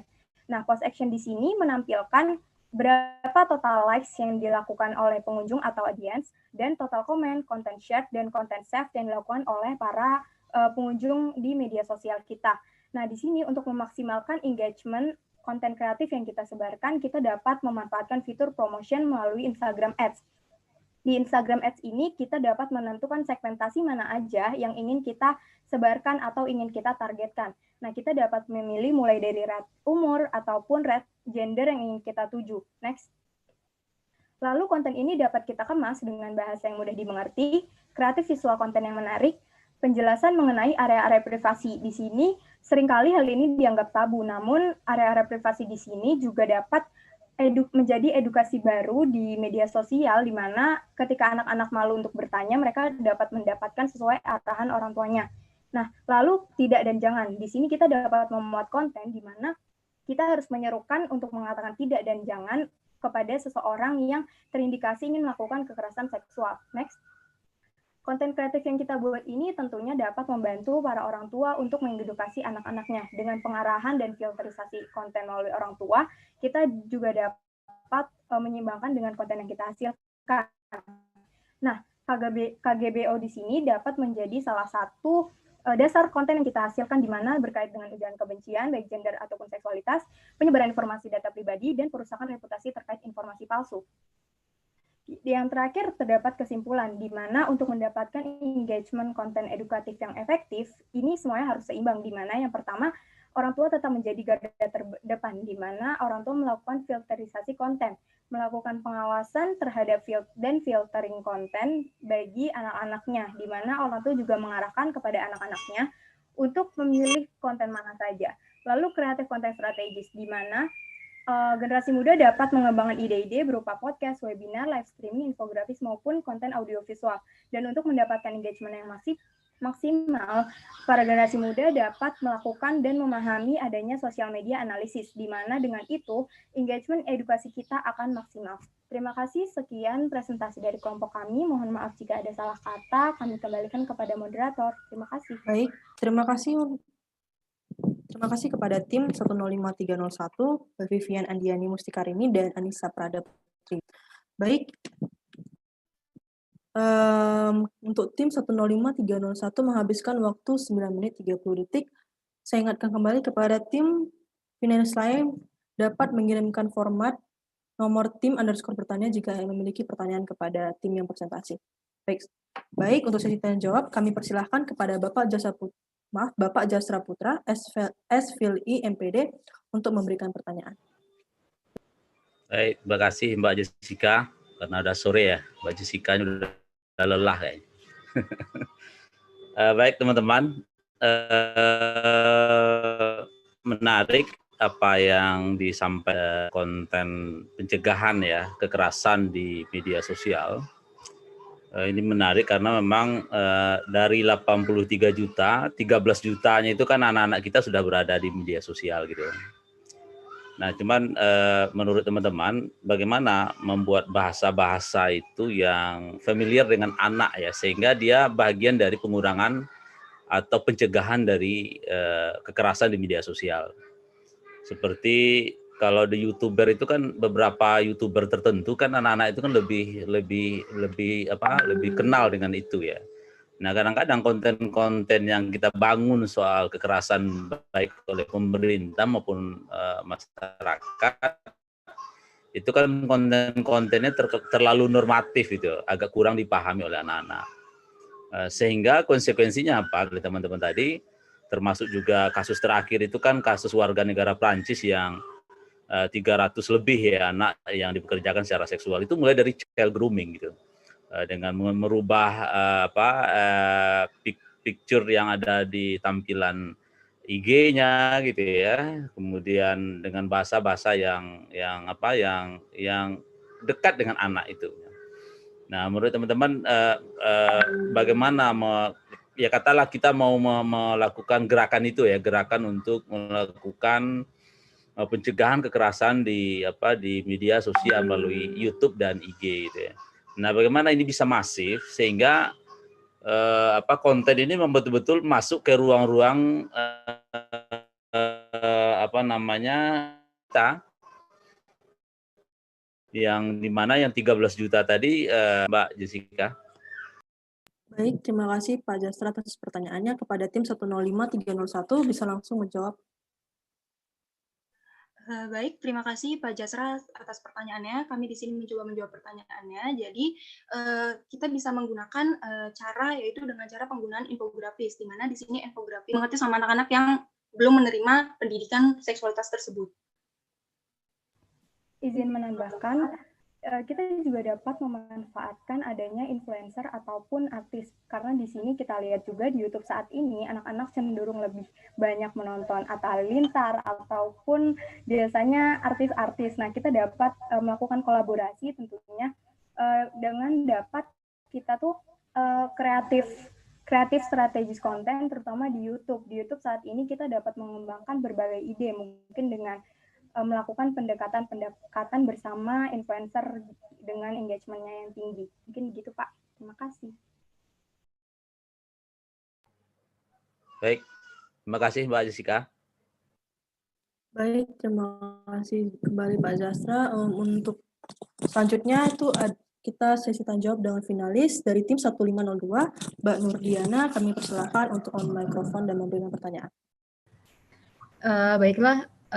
Terima kasih sebelumnya kepada moderator. Saya ingin bertanya sebelumnya kepada Mbak Anissa dan Mbak Vivian ini, apakah konten kreatif yang diselenggarakan di media sosial ini apakah hanya tertuju kepada anak-anak atau kepada orang tua juga? Karena pertanyaan saya, jika misalkan tujuan dari konten kreatif ini juga sekaligus untuk mengedukasi orang tua, yang ingin saya tanyakan bagaimana caranya agar bisa menjangkau orang-orang tua yang juga menggunakan media sosial seperti Instagram dan YouTube, karena kita yang terdahulu mungkin sering saat ini penggunaan digitalnya tidak sesering seperti anak-anak. Terima kasih. Baik, kepada tim 105-301 bisa langsung jawab. Saya ingin mengonfirmasi ke Mbak tadi, berarti ini untuk orang tua yang tidak menggunakan teknologi atau caranya biar orang tua bisa menerima konten tersebut? Iya. Ya, yang mana Mbak? Ya itu. Yang tadi yang konten kreatif. Oh ya, jadi sebenarnya tadi kami sudah menjelaskan mengenai KGBO di sini, di mana di sini juga ditujukan untuk orang tua, di mana di konten kami ini mengajak orang tua untuk juga mengedukasi anak-anaknya. Jadi sebelum anak-anak terjun ke internet, sebelum anak-anak terjun ke sosial media, orang tua juga tahu bagaimana caranya mengarahkan dan bagaimana caranya menggandeng anaknya untuk mengetahui, untuk tidak membuka aplikasi yang berbau seperti ini, terus untuk menghindari jangan buka konten yang seperti ini, atau lebih baik nonton yang seperti ini. Kemudian juga nanti di konten-konten kreatif itu akan dimuat bahasa-bahasa yang lebih mudah untuk disampaikan ke anak-anak melalui orang tua, seperti kayak tadi infografis, terus kemudian orang tua jadi ngasih tahu gimana ke anak bahasanya biar anak-anak tuh teredukasi dengan baik gitu. Saya bantu menambahkan juga di sini juga seringkali webinar saat ini banyak juga terkait parenting di mana orang tua. Nah, di sini kita juga sebagai konten kreator juga kita dapat membuat sebuah webinar di mana berisikan parenting atau di sini juga seringkali kita mendapatkan webinar parenting itu berupa pengawasan anak dalam menggunakan gadget atau mungkin gitu. Oke, terima kasih kepada tim 105202 yang telah bertanya dan juga kepada tim 105301 yang sudah menjawab seluruh pertanyaan dari juri dan juga finalis. Baik, oke, untuk sesi tanya jawab saya kira sudah selesai dan akan saya tutup. Untuk tim dari 105301, Mbak Vivian Andiani Mustikarini dan Anissa Prada Putri dari UPN Veteran Yogyakarta dengan judul Pencegahan Kekerasan Seksual Anak di Dunia Maya melalui YouTube dan Instagram, konten edukatif oleh generasi muda Indonesia. Baik, terima kasih kepada tim 105301. Selanjutnya kita ke urutan ke-11, yaitu tim terakhir dari final IOSTC 2020. Ya. Itu kepada tim 105202 dengan anggota Asari Fadilah Akbar selaku ketua, Nur Diana Abiyoga dari Universitas Muhammadiyah Malang dengan judul Peran Generasi Milenial dalam Mengatasi Bullying di Lingkungan Sekolah melalui program Two Strays. Kepada moderator kami persilahkan. Oke, baik. Sebelumnya saya ingin memastikan kembali untuk mikrofon. Apakah dari tim 105202 bisa mendengar suara saya? Ya, bisa dengan jelas. Baik. Apakah PPT sudah terlihat di layar? Sudah di layar. Oke, baik. Dari panitia memberikan waktu 5 menit untuk persiapan kepada tim 105202. Apakah ingin memanfaatkan waktu atau ingin memulai saja? Mungkin apakah suara saya terdengar? Oke, jelas sudah terdengar? Jelas. Jelas. Ini sebelumnya Kak ada terdengar suara-suara di luar ini nggak? Soalnya kan di sini masih azan. Khawatir kalau misalkan di sini terdengar suara azan atau ada suara-suara lain. Untuk saat ini tidak ada terdengar, hanya suara dari tim 105202. Bismillahirrahmanirrahim. Assalamualaikum warahmatullahi wabarakatuh. Kita nggak deh. Jadi sudah bisa dimulai sekarang? Sudah. Ya. Sudah bisa. Kan kita konfirm dulu. Iya. Ya. Oke. Kepada tim 105202, waktu akan dimulai ketika tim. Bismillahirrahmanirrahim. Assalamualaikum warahmatullahi wabarakatuh.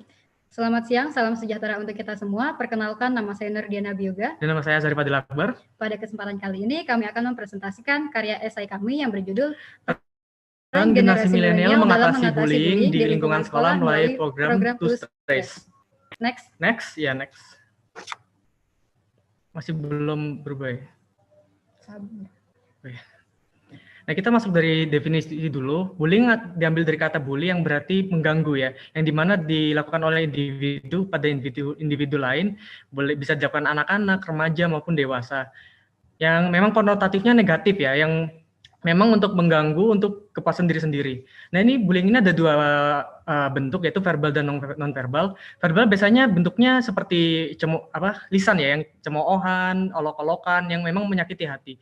Yang non-verbal itu bentuknya seperti fisik, yang kontak fisik, yang seperti memukul, menendang, yang memang dilakukan sengaja ya, dengan sengaja. Lalu penyebab bullying ini ada 2 faktor utama, yaitu faktor lingkungan dan faktor orang tua. Di mana faktor lingkungan ini bila anak tidak memiliki background yang kuat, background pendidikan yang kuat, jika mereka memasuki pergaulan yang salah, memasuki pergaulan yang nakal, yang suka membuli, biasanya anak ini akan mengikuti pergaulan tersebut. Lalu jika faktor orang tua, biasanya kalau orang tua ini suka mendidik anaknya dengan keras, tidak diberi kebebasan, maka anak ini di luarnya biasanya akan mencari pelampiasan, di mana jika mereka mencari pelampiasan ke arah negatif, dia bisa saja membuli orang-orang. Lalu akibatnya ini bisa dirasakan oleh pelaku dan korban ya. Di mana si pelaku, dampak negatifnya, mereka akan merasa lebih dominan. Jadi mereka akan susah untuk menghargai orang lain.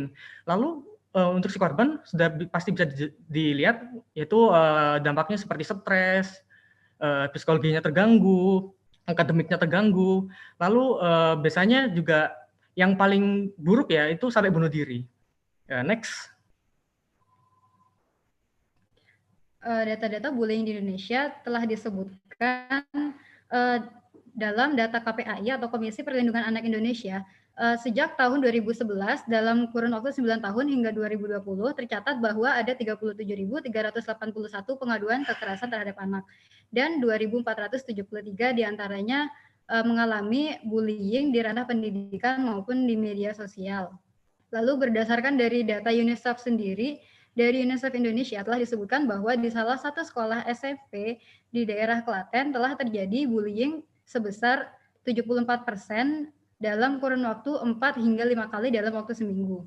Maka dari itulah kami, tim dari Universitas Muhammadiyah, menganggap bahwa bullying merupakan sebuah kasus yang benar-benar harus dihadapi oleh kita semua dari berbagai pihak. Salah satunya adalah dari generasi milenial. Next.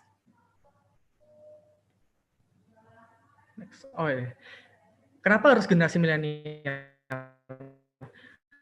Jawaban ini datang dari kritik kami ke generasi sebelumnya ya, di mana memang sudah ada beberapa program-program yang sudah disediakan pemerintah maupun UNICEF yang sampai ada Undang-Undang Nomor 35 tahun 2014. Tetapi sayangnya hal itu masih kurang merata ke seluruh daerah, aksinya masih belum banyak ya. Itulah mengapa generasi milenial yang memiliki potensi lebih kreatif dan inovatif, karena mereka yang dibesarkan oleh teknologi dan digital, itu harus memasuki program tersebut, harus membuat program-program yang lebih baik daripada program dari generasi sebelumnya. Oke, next.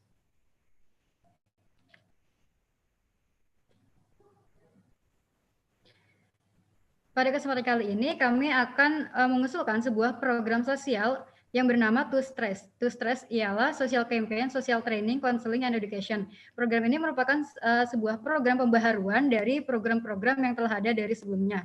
Next.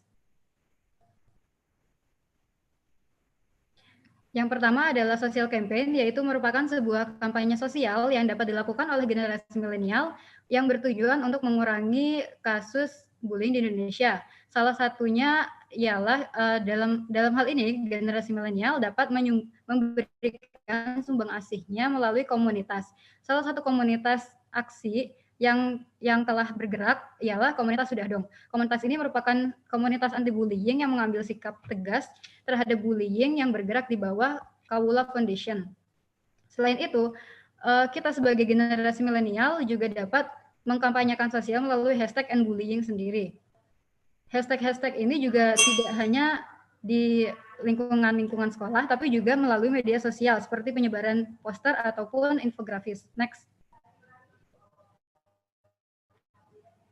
Nah, selanjutnya social training ya. Kita tidak bisa memungkiri bahwa bullying itu ada karena social skill yang jelek ya, yang buruk sebenarnya. Lalu kami melewati program To Stress ini akan mengadakan metode pembelajaran role play. Role play itu apa sih? Role play itu adalah metode pembelajaran pemeragaan ya, di mana nanti disediakan 2 peraga, yang satu jadi pelaku dan satu jadi korban ya. Di mana kita akan berfokus pada sudut pandang si korban.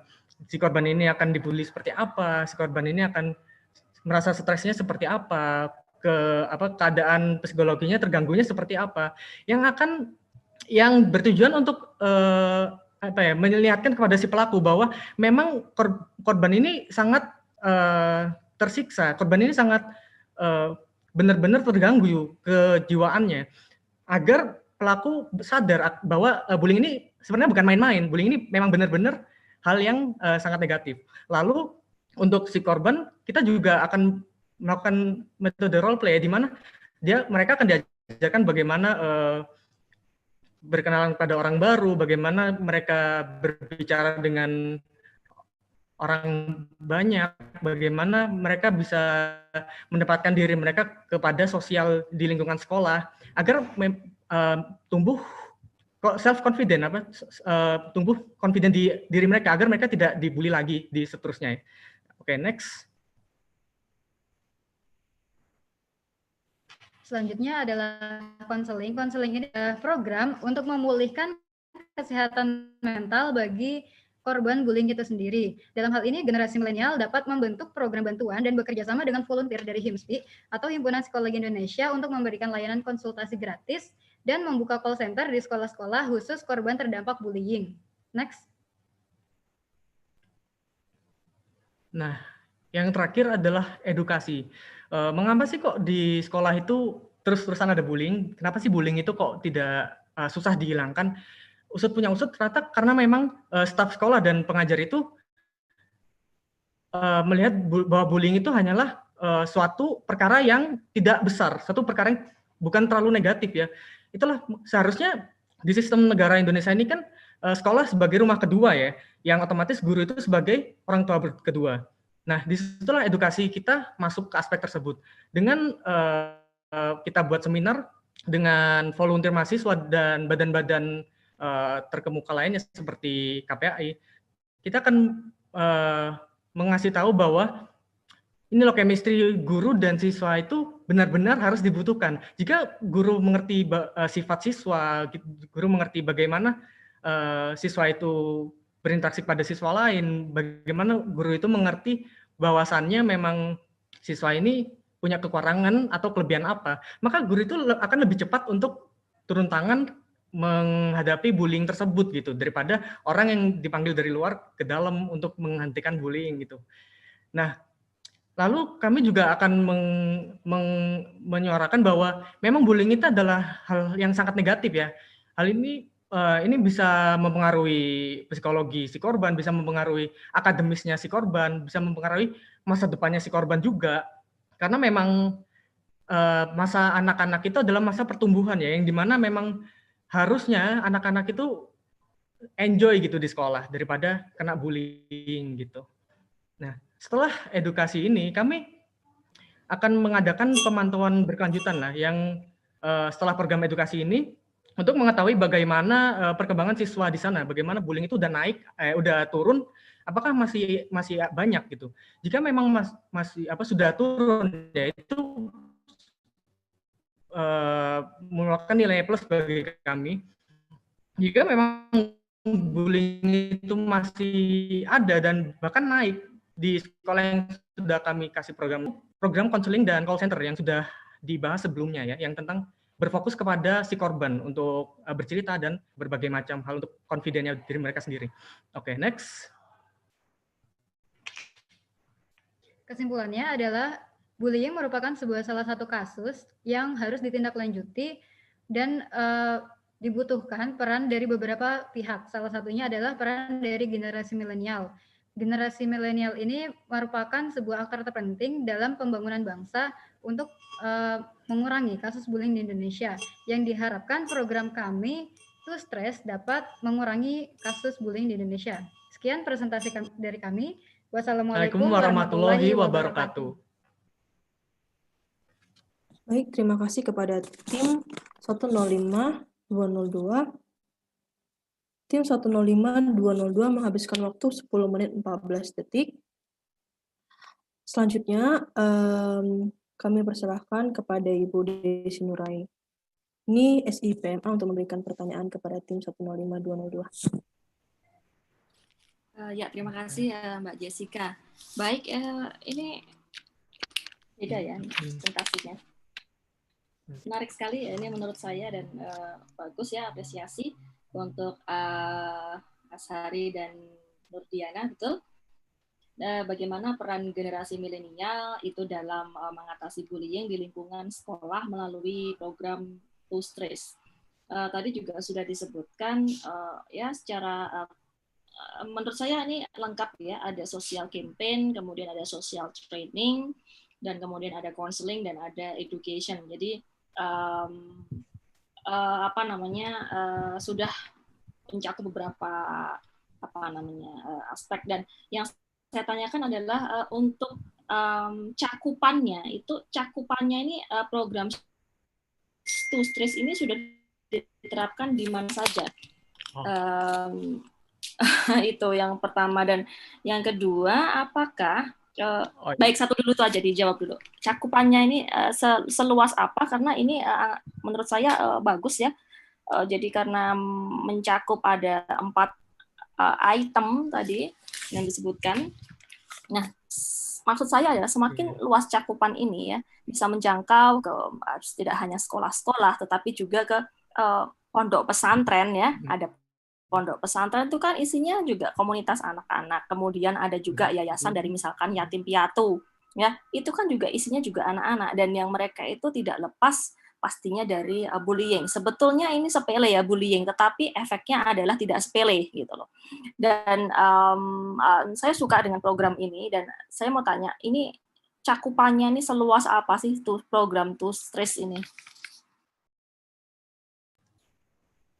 Ya, mungkin mau jawab dulu atau Iya, terima kasih Bu Desinra ini atas pertanyaannya. Izinkan kami untuk menjawab pertanyaan Ibu. Untuk yang pertama, pertanyaan Ibu adalah cakupan program dari To Stress ini. Mungkin untuk yang pertama ya Bu, program To Stress ini dapat cakupannya di daerah-daerah pelosok yang sekiranya kurang edukasi, karena dari bullying ini sendiri juga selain berada di kota-kota besar juga berada di kota-kota kecil. Nah, cakupan dari program To Stress ini diharapkan dapat dilaksanakan di kota-kota kecil yang sekiranya kurang maju gitu Bu. Lalu untuk tambahan-tambahan seperti program-program digital yang telah saya sebutkan sebelumnya itu mungkin bisa ditujukan untuk yang di kota-kota besar, karena pengguna sosial media kebanyakan dari anak-anak yang ada di kota besar. Saya ingin menambahkan bahwasannya program ini adalah program para milenial ya. Jadi sebenarnya semua milenial boleh ikut untuk bervolunteer ke program ini. Nah, tujuan kami sebenarnya adalah kalau bisa ya memang harus sangat luas, yaitu di semua daerah. Kami memang mengutamakan daerah pelosok. Mengapa? Karena memang daerah pelosok ini memang susah untuk memang sedikit orang yang bervolunteer ke sana. Itulah mengapa memang kami tujuan pertamanya ya, bukan tujuan semuanya untuk jangka panjang ya. Masa tujuan utamanya itu adalah ke daerah-daerah pelosok. Jika ya ke madrasah, ke SD, SMP, SMA yang misalnya ke daerah yang sulit terjangkau. Nah, jika memang itu sudah merata ke semuanya, ke semua daerah, maka kami akan meluas lagi ke daerah-daerah yang memang membutuhkan lainnya, yang daerah yang lebih besar yang membutuhkannya. Seperti itu. Boleh saya sedikit tahu, tadi disebutkan para milenial bisa bergabung dalam program To Stress. Yang dimaksud dengan para milenial ini, boleh nggak dispesifikan aktor community-nya itu siapa? Misalnya ini loh Bu, ada kelompok X namanya, atau ada kelompok Y, ini loh maksudnya. Itu bisa didetailkan lebih lanjut lagi. Jadi siapa sih sebetulnya para milenial ini, maksud saya kalau bicara tentang program stres, kemudian bicara lagi program menyangkut dalam berbagai pemangku kepentingan, siapa sih sebetulnya aktornya yang Nah, aktor-aktor yang kami maksud ya, generasi milenial. Generasi milenial mungkin banyak ya. Ini karena pada tahun ini yang mencakup umur 20 sampai 34 tahun kan. Nah, untuk saat ini generasi milenial yang kami guide, yang kami jadikan volunteer adalah generasi milenial di kampus afiliasi kami sendiri. Mahasiswa, yaitu mahasiswa ya, generasi milenial yaitu mahasiswa. Karena memang kita nggak bisa langsung luas ya. Kita kan mulai dari Universitas Muhammadiyah Malang. Nah, makanya kita menggait milenial dari dari Universitas Muhammadiyah Malang. Jika memang program-program kami program kami berhasil di daerah-daerah dekat-dekat kami dulu, maka hal itu pasti akan luas dengan sendirinya. Pakai legitimasi dari kampus-kampus lain yang mungkin di luar daerah, mereka akan tahu program kami, dan pasti mahasiswa di universitas lain ya. Lalu jika kita sudah menggait misalnya banyak mahasiswa, kita juga mungkin ya bisa membuka ini untuk masyarakat lain ya, yang bukan non mahasiswa, yang bukan bukan non mahasiswa lah ya. Karena memang dari awal mahasiswa dulu, karena memang untuk manajemennya sih memang lebih gampang di mahasiswa dulu, baru nanti ke generasi milenial lain di masyarakat gitu. Itu dari saya. Baik. Terima kasih Mas Asari dan Mbak Nurdiana. Dari saya cukup. Sampaikan salam saya untuk Bu Demiati Kusumaningrum ya. Iya, siap Bu. Dari Bu Desi. Baik, itu Bu Desi teman saya Bu? Baik. Mbak juga boleh karena saya masih muda sebetulnya. Baik, terima kasih atas pemaparannya. Terima kasih Mbak Jessica. Dari saya cukup. Baik, terima kasih Bu Desi. Terima kasih kepada tim 1502. Ada satu pertanyaan dari tim 105301 dari Anissa Pradaputri dan Vivian Andiani. Silahkan on microphone. Terima kasih moderator. Saya ingin bertanya kepada kelompok 105202. Tadi kalian menjelaskan mengenai education dan pokoknya inti dari To Stress itu. Saya mau bertanya bagaimana cara kalian nge-encourage orang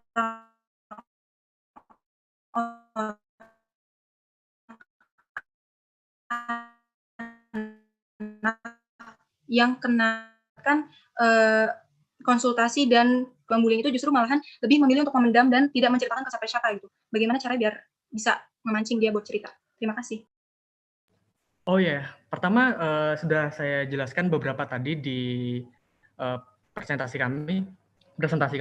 Kami ada program namanya role play, di mana role play itu nanti ada pemeragaan bagaimana caranya untuk berspeak up, bagaimana caranya untuk kita pada para korban itu untuk berkenalan pada orang lain, bagaimana caranya mereka untuk untuk berconfidence. Memang dari role play ini mengapa bisa lebih gampang, karena kita memperagakan langsung nih bagaimana nih caranya kita berkenalan dengan orang lain, ini caranya kita speak up di publik yang sebenarnya itu seperti apa gitu. Dan kita pasti akan membuka praktek di situ juga ya. Mungkin ada satu orang nih yang memang pemalu ini, kami tunjuk untuk ke depan, ini kita ajak ngobrol, ini gini loh caranya ngomong ke orang baru, gini loh caranya kita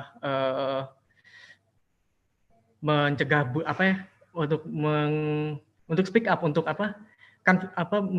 menaikkan confident bahasa Indonesia, percaya diri kita gitu. Ya, untuk tambahannya?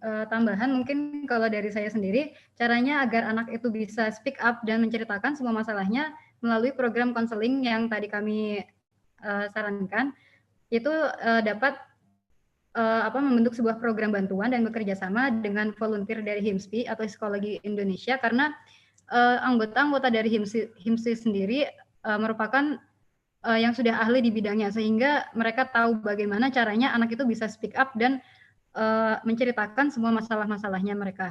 Lalu agar kita dapat mengetahui bagaimana si anak ini terdampak bullying atau tidak, itu kan ada di bagian yang terakhir apa?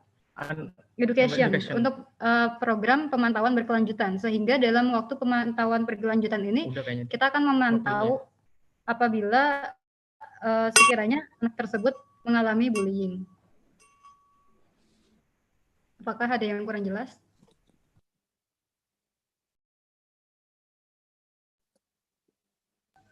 Terima kasih. Terima kasih. Oke, baik. Saya kira untuk sesi tanya jawab untuk tim 105202 sudah cukup karena waktu sudah habis. Baik, kami ucapkan terima kasih kepada tim 105202 dengan anggota Sari Fadilah Akbar selaku ketua dan Nurdiana Abioga dengan judul Peran Generasi Milenial dalam Mengatasi Bullying di Lingkungan Sekolah melalui program Two Streets. Baik, kami ucapkan terima kasih kembali kepada tim 105202. Untuk presentasi gelombang keempat sudah seluruhnya melakukan presentasi. Jadi untuk tim 105301 dan tim 105202 sekali lagi kami ucapkan terima kasih telah meluangkan waktunya untuk memaparkan materi dan juga melakukan presentasi di final IOSTC 2020. Baik, untuk final IOSTC 2020, presentasi final IOSTC 2020 telah selesai. Untuk gelombang pertama, kedua, ketiga, dan keempat sudah selesai memaparkan presentasinya. Baik, selanjutnya kita akan masuk ke dalam acara penutup, namun sebelumnya di acara penutup kita akan diadakan di main room. Namun oleh karena itu, untuk Dewan Juri, Ibu Desi Nuraini dan Bapak Jasra Putra bisa lebih dulu masuk ke dalam main room dengan mengklik leave breakout room, begitu.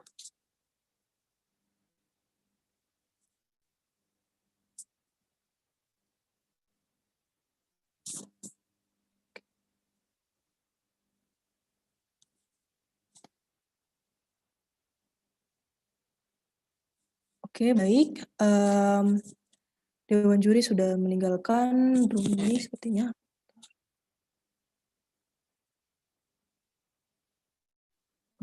Oke, kedua Dewan Juri sudah kembali ke main room. Oke. Oleh karena itu, saya mempersilahkan kepada tim 105301 dan tim 100202 untuk kembali ke main room dengan mengklik leave breakout room untuk mengikuti acara penutupan dari final IOSTC 2020. Kepada tim 105301, 105202 untuk masuk ke dalam main room. Terima kasih.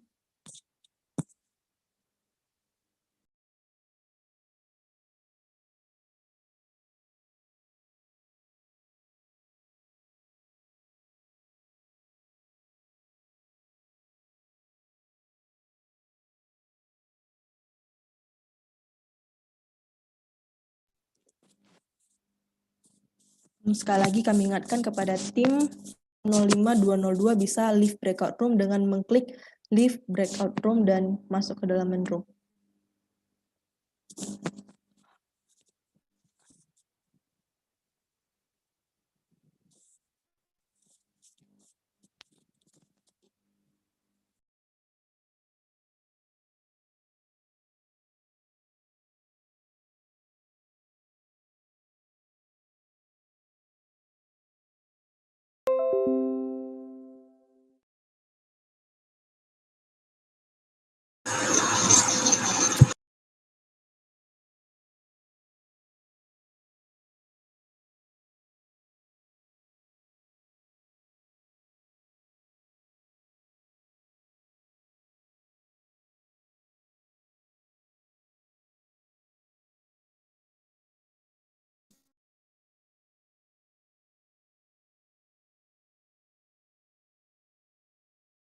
Baik, kepada seluruh finalis dan dewan juri yang terhormat, kita akan menunggu dari teman-teman finalis yang belum join. Di sini masih ada dari tim 105, 101 belum ada, tim 105, 103 juga belum ada, tim 105, 203 juga belum ada, tim 105-303. Jadi kita akan menunggu tim-tim tersebut. untuk join terlebih dahulu dan akan kita lanjutkan ke acara penutupan. Kami mohon untuk bersabar sebentar.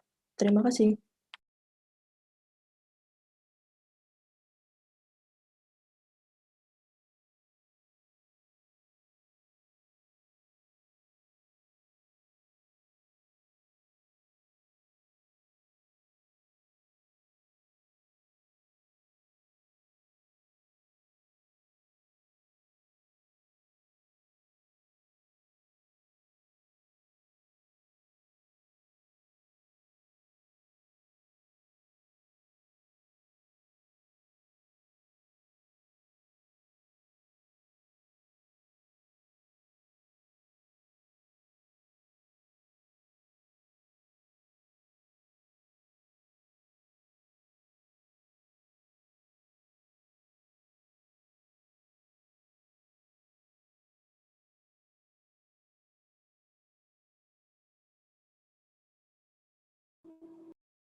Baik,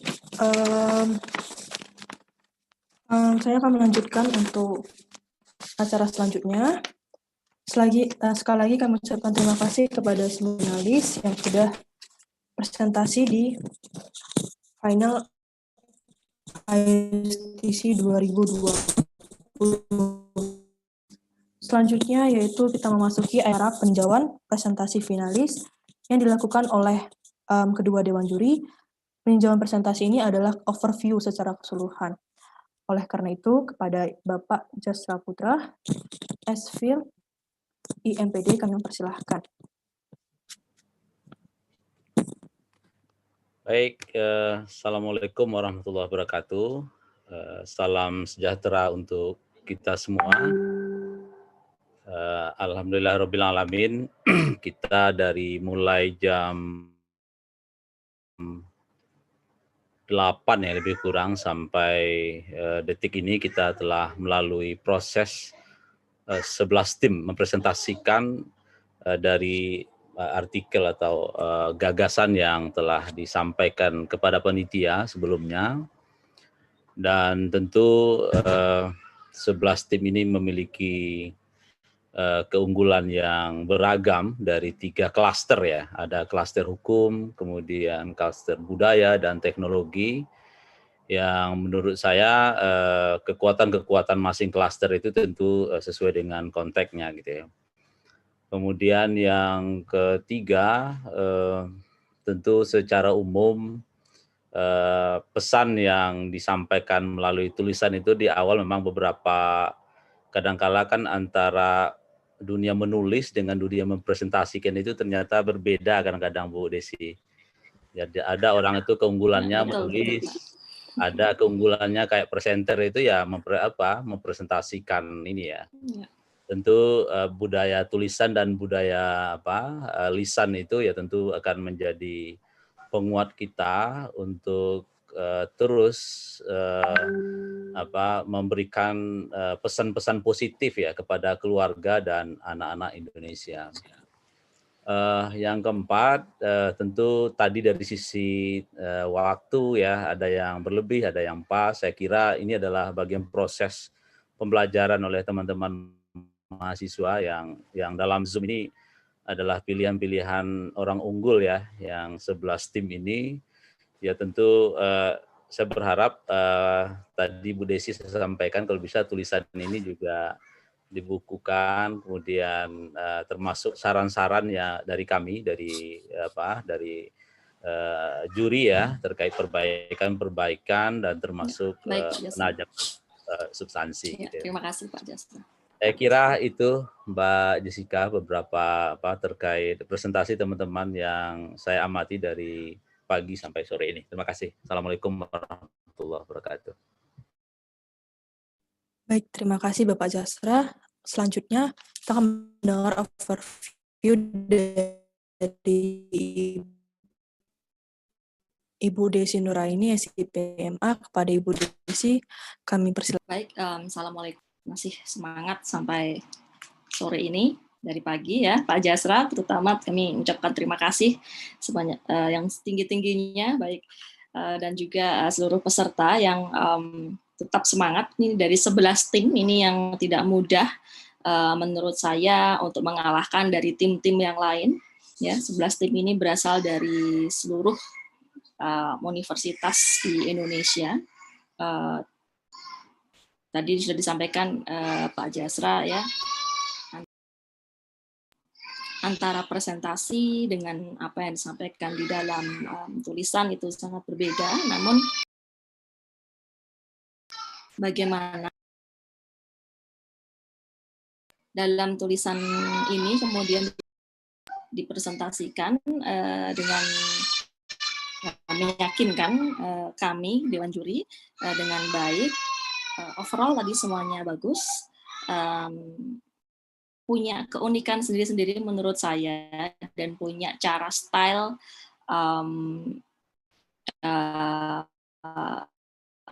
dalam memaparkan materi gitu. Jadi punya keunikan sendiri-sendiri. Tetapi yang lebih penting adalah bagaimana argumen-argumen itu juga didukung dengan data-data, dan kemudian apa yang dilakukan itu lebih kami harus melihat lebih konkret lagi di lapangannya seperti apa. Kalau dari sisi waktu overall tadi so far sudah memenuhi ya, hanya kelebihan beberapa detik menurut saya tidak menjadi soal, tetapi yang lebih penting adalah sebetulnya dari presentasi ini ya, kita tuangkan bagaimana dari tulisan yang teman-teman semua buat, kemudian dituangkan dalam sebuah paparan presentasi seatraktif mungkin dan kemudian se-convincing mungkin untuk meyakinkan kepada kami Dewan Juri. Tapi kami sangat mengapresiasi apa yang sudah dilakukan oleh 11 tim ini. Terima kasih dari saya. Wassalamualaikum warahmatullahi wabarakatuh. Baik, terima kasih Bu Desi atas overview-nya. Sekali lagi kami juga ucapkan terima kasih kepada Bapak Jasra Putra dan juga Ibu Desi Nuraini yang telah meluangkan waktunya menjadi Dewan Juri dan juga telah meninjau kembali dan telah menilai keseluruhan presentasi finalis pada hari ini, yaitu dari gelombang pertama, gelombang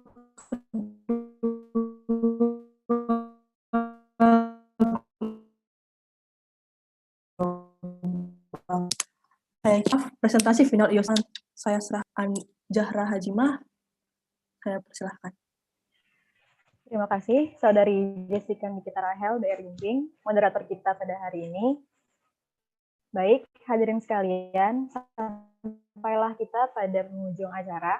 Sekali lagi saya ucapkan terima kasih kepada para Dewan Juri, Pak Jasra dan Bu Desi, serta seluruh finalis atas kehadiran dan partisipasinya di Final Essay Competition 2020 pada hari ini.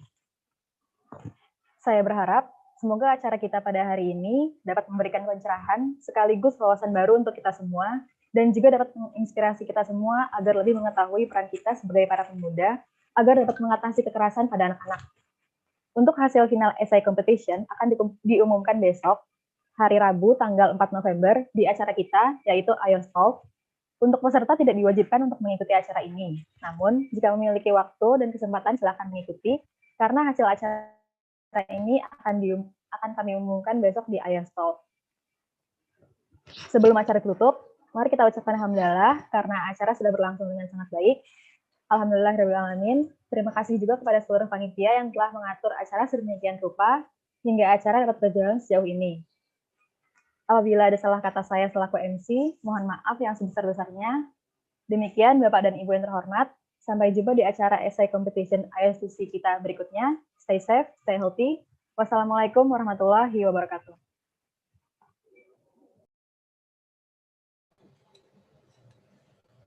Baik. Saya izin, Bu. Baik, Pak Jasra, terima kasih banyak. Ya. Pak Jasra, mohon izin, kalau di KPAI itu apakah menerima mahasiswa magang, Pak Jasra? Ada, udah lama itu dari teman-teman UGM, ada baik. UI ada, UP ada, ya. Kita terima yang hukum juga, gitu ya. Baik, Pak Jasra, nanti boleh jika sosial, kos juga. Baik, Pak Jasra, ini menanggapi dengan Kampus Merdeka, jadi tentunya nanti magang pun juga bisa di mana saja, ya. Termasuk ini saya mencoba menginisiasi di KPAI. Mohon nanti syarat-syarat apa saja yang diperlukan Pak Jasra sehingga kami bisa persiapan lebih awal untuk mengirimkan mahasiswa kami magang di KPAI. Apakah Pak nanti Jasra atas nama dekan atau rektor nanti berapa orang yang diusulkan gitu ya, dengan kalau bisa keilmuannya bisa komunikasi, bisa prodi hukum, psikologi, kemudian